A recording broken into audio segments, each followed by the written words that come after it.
Alright, ladies and gentlemen, welcome to the channel, World of Wrestling. You know what to do at this time. Hit the like button if you like the video after you get a chance to watch the entire video of this review.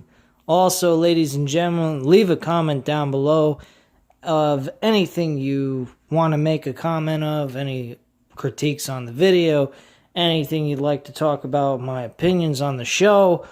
Here tonight for Payback 2020 review. And also, if you're not subscribed to the channel, what the fuck you waiting for? Hit the subscribe button now at this time. I am uploading weekly videos of all WWE pay-per-views, AEW Dynamite episodes, plus the pay-per-views, NXT weekly episodes, and their takeover events.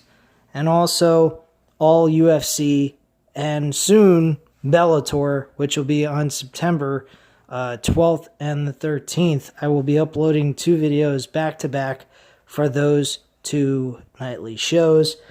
So it should be a very entertaining couple of weeks. Keep an eye out for the UFC Fight Night event that will happen on Saturday if you're interested in UFC reviews. And here we go. At this time, ladies and gentlemen, Payback is in the books, and my God, this show was dreadful at the end. The main event was not exactly what I was looking forward to. It wasn't exactly what I thought it was going to be. So let me go ahead and play you guys an intro music to this review, and we will get right into this entire pay-per-view and what happened on the show.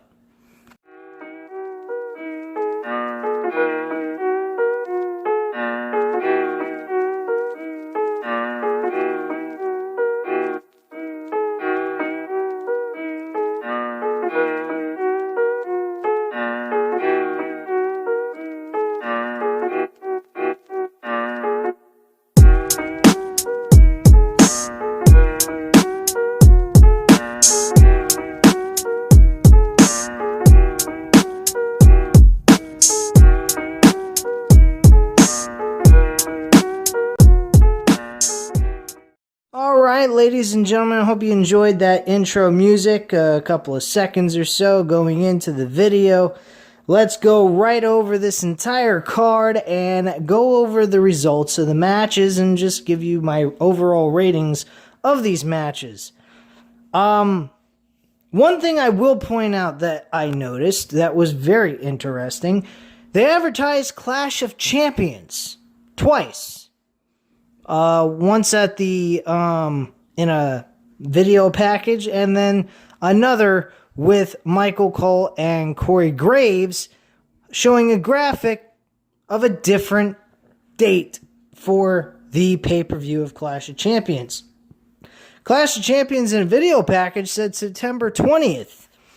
The graphic underneath Michael Cole and Corey Graves when they were advertising it at the commentary booth was showing September 27th.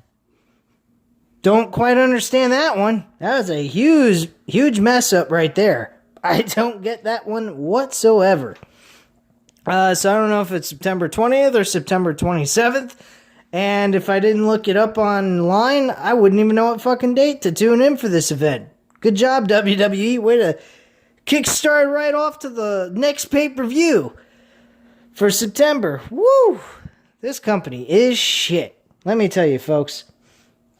Alright, so first match on the main card. Bobby Lashley versus Apollo Crews for his United States Championship. Folks, let's put it this way. Apollo Crews is going to be building up on some protein and a lot of good old Titus catering. Apollo Crews is definitely going to be in catering for a very, very long time. Apollo Crews lost by submission to Bobby Lashley. He tapped out. That alone, to me, doesn't even grant him any kind of rematch for this U.S. Championship. Not to mention, the rematch clauses are out of the cards because they disbanded them, supposedly. But I digress. This match was like a 2 out of 5 stars. Not a big deal. Not very surprising either. Didn't really care for this match at all. We had Big E defeating Sheamus in an average match. I'll give it a 3 out of 5 stars. Nothing big here, but Sheamus losing to another program with another superstar is not doing him any good.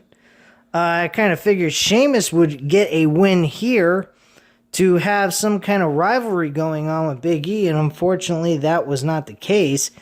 Big E has yet to change his gimmick a little bit, make himself a little bit more serious.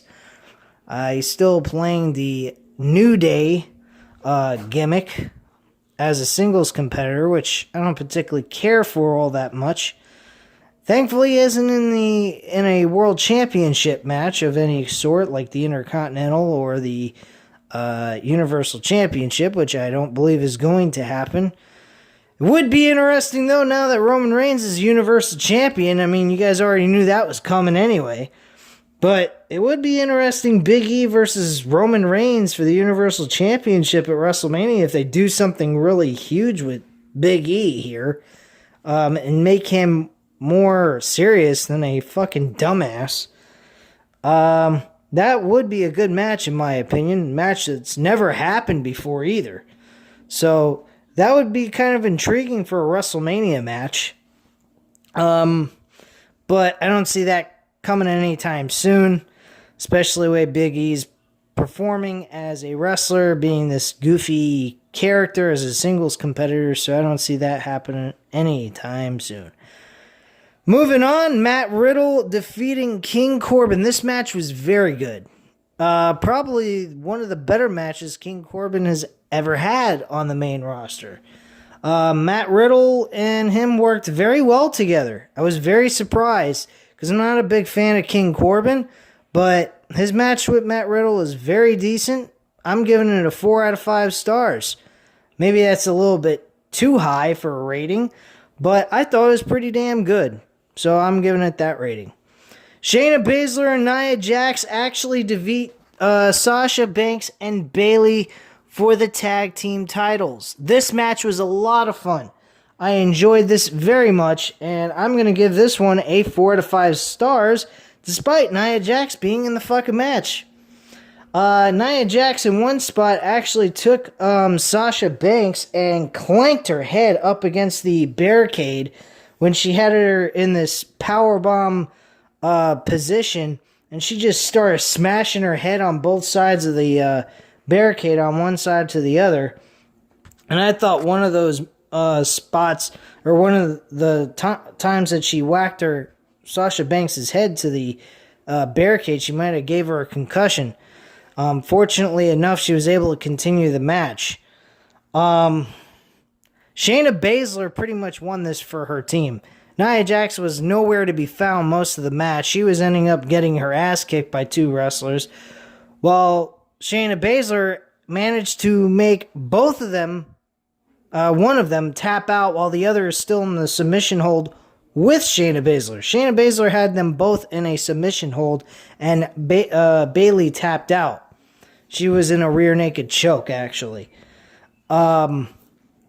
And she had to tap out because she was being strangled by her own friend, not by Banks' own decision of doing that, but by Baszler doing it herself and forcing Banks to do that.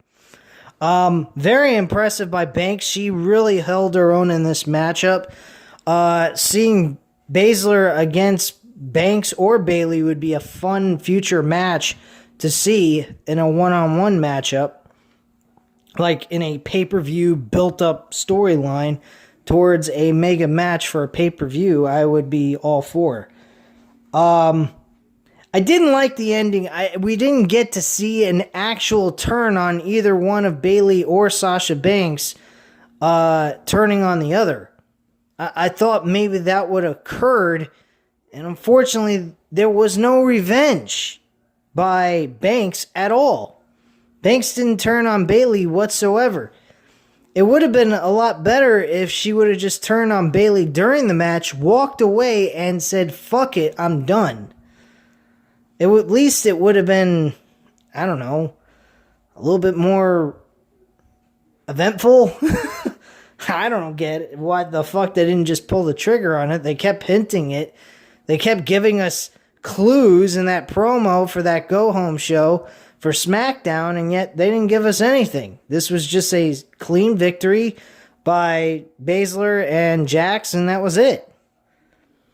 I don't quite get it. I guess maybe they're just going to build off of this in the next couple of episodes and lead into Night of Champions, where they face each other for the SmackDown Championship. SmackDown Women's Championship, I should say. So that's the only thing I can think of, is that they're just going to have that turn happen on a Raw or SmackDown episode, probably SmackDown, now that they're no longer tag team champions. And that's pretty much that. But yeah, that was a 4 out of 5 star match. I was really entertained by that. Keith Lee versus Randy Orton. This was a 3.5 out of 5 stars. It was definitely a lot better than their Raw matchup that they had that ended up being a disqualification. That match was extremely boring. This one was a little bit better than that. But at the end of the day, Keith Lee winning, didn't particularly like the idea. Randy Orton losing to Keith Lee, and Keith Lee losing to Randy Orton would have been a terrible idea. This whole matchup from the get-go was a bad idea. I didn't particularly think that this match should even happen. I think it was a fucking retarded idea. Now, granted, it's a good match for Keith Lee, but with Randy Orton being on the roll that he's been, excluding that loss from SummerSlam, he was destroying everybody. And now he's got 2 losses under his belt. Back-to-back pay-per-views. That's not good. And personally, I don't even think he's worthy enough to challenge for the World Championship at this point. He seems like he's on a downward spiral. So, quite frankly, it doesn't make a lot of sense to me for Keith Lee to beat Randy Orton. But like I said just a few moments ago, before I got into Randy Orton losing 2 pay-per-views back-to-back, Keith Lee shouldn't have been in this match either. He couldn't afford a loss. This match shouldn't have happened. If one of them can't afford a loss, you shouldn't put them in a fucking match. Doesn't make sense. But it was a good match. And like I said, it's a 3.5 out of 5 stars. Dominic Mysterio and Rey Mysterio faced Seth Rollins and Buddy Murphy. Now, this matchup originally happened on Raw, but it ended up being a no contest thanks to Retribution, which again, Retribution did not steer its ugly head during this pay-per-view. Nothing happened. Don't quite understand that, and I don't know why they're utilizing pay-per-views for them to, do some terrorizing shit, but not that it really matters. This fucking faction is absolutely terrible, and whoever's on it and whoever they reveal is not going to benefit from it. That's all I can say about that.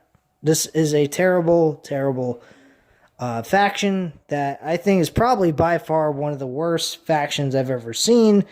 And I'm pretty sure there's been worse factions than this. But at the end of the day, it's still a pretty shitty fucking faction. But yeah, Rey Mysterio and Dominic Mysterio win their match against Seth Rollins and Buddy Murphy. Buddy Murphy and Seth Rollins look like they're on the end of their pitiful rope together.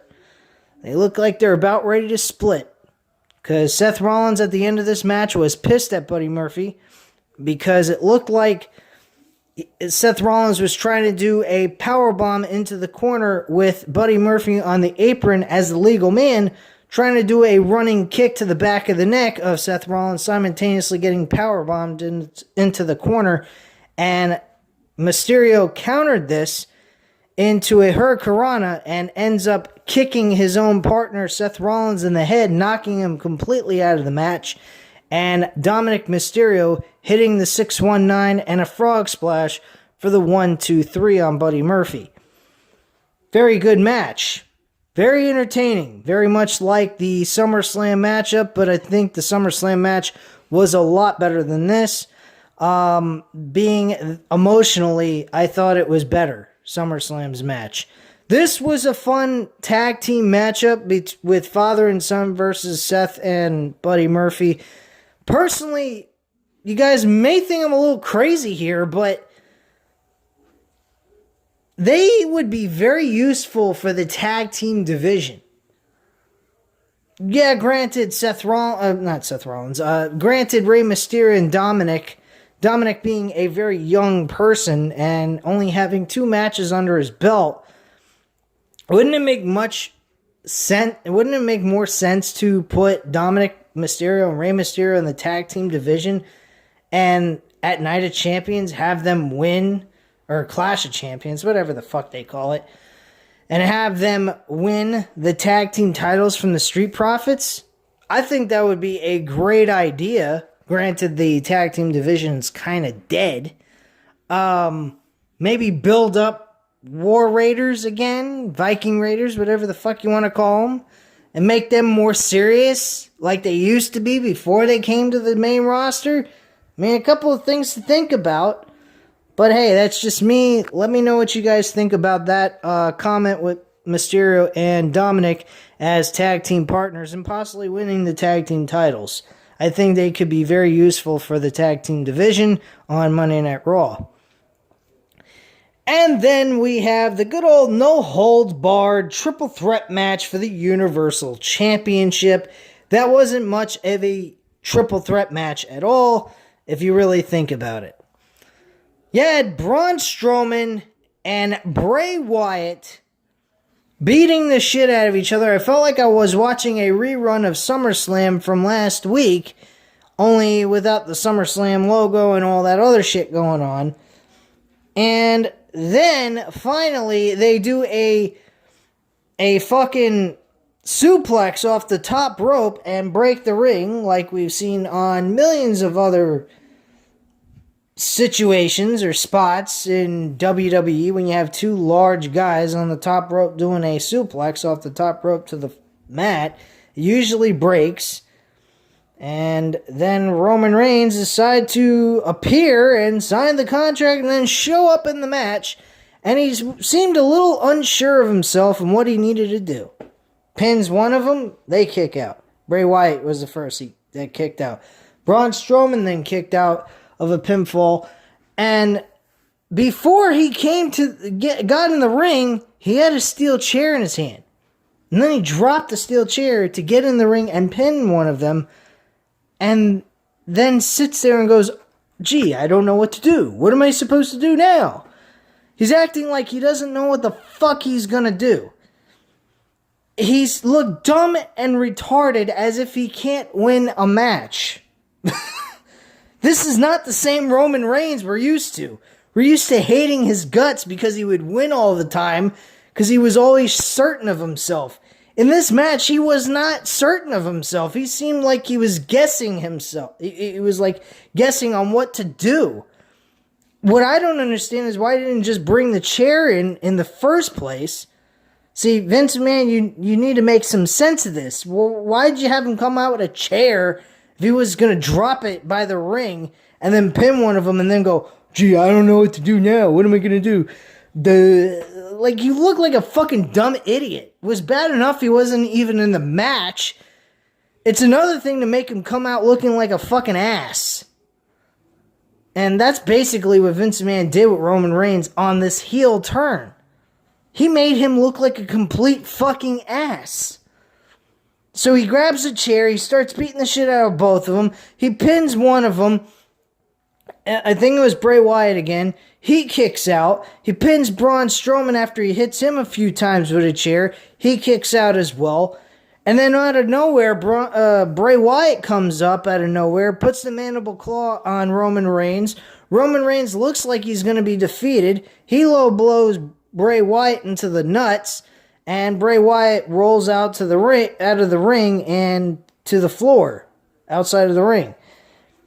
Then you got Braun Strowman there like a fucking sitting duck, waiting to get hit with a spear, which he does, and Roman Reigns gets the 1, 2, 3. Very, very underwhelming, very pathetic. and very boring. I was totally disappointed in this. I was expecting Roman Reigns to be in the match the entire, from beginning to end, and instead we got him being there for like less than 5 minutes. I feel like as if we're watching Roman Reigns portraying Brock Lesnar now, only as a dumbass. I have no idea, guys. This is just like the most retarded thing I've ever seen. I mean, it's cool seeing Roman Reigns as a heel, but again, why does he come out with no, like, confidence? He didn't seem like he had any confidence. He seemed like he was lost. He didn't know what to do. It was like he completely forgot how he won multiple world titles in the last 5 years. Makes no sense to me whatsoever, guys. It's completely idiotic. But anyway, guys, that was pretty much the show. This match, the main event for the Universal Championship, I'm giving this a 2.5 out of 5 stars, and I'm just being generous because they didn't make Wyatt lose this match. He didn't get pinned. Braun Strowman was the one who lost. So chances are we're going to see Wyatt and Roman Reigns more than likely one-on-one at Clash of the Champions, since he didn't really lose the match. And that is what we're going to get. And we're finally going to see Roman Reigns in a full-fledged matchup. Not that it really matters. I just hope that they do better than what they did here, because what they did here absolutely sucked. I mean, it's one thing you keep Roman Reigns out of the match throughout the majority of the match, and then you have him show up, and then have him drop a chair that he was bringing to the ring after he signed a contract, show up, drop the chair, pin a guy, I mean both of them, and then act as if you don't know what to do next, when he should have just brought the chair in with him and beat the shit out of both of them with it to begin with. So that's just me, guys. I thought the ending of the show was trash. I thought the beginning of the show was trash. I thought the middle was very good. The matches that I enjoyed was Matt Riddle and Corbin, Shayna Baszler and Nia Jax versus Banks and Bayley for the tag team titles. And Keith Lee and Randy Orton was a fun, entertaining matchup compared to their Raw matchup. And Dominic Mysterio and Rey Mysterio versus Seth Rollins and Buddy Murphy in that tag team match was a lot of fun to watch as well. And then the main event just crashed the entire pay-per-view. If the main event would have been really good, and it was actually fun to watch and see Roman Reigns throughout the entire match, it would have been well worth it. But they like always, WWE underwhelms you and disappoints you, as usual. So anyway, guys, you know what to do. Hit the like button if you like this video. Hit the subscribe button if you're not subscribed to the channel, of course. And leave a comment down below if you have anything you'd like to say about the actual review I made, or just your opinion on the show itself for Payback. Let me know in the comments down below, and I'll definitely get back to you on that. And I thank you very much for watching. Have a great night, guys. Bye.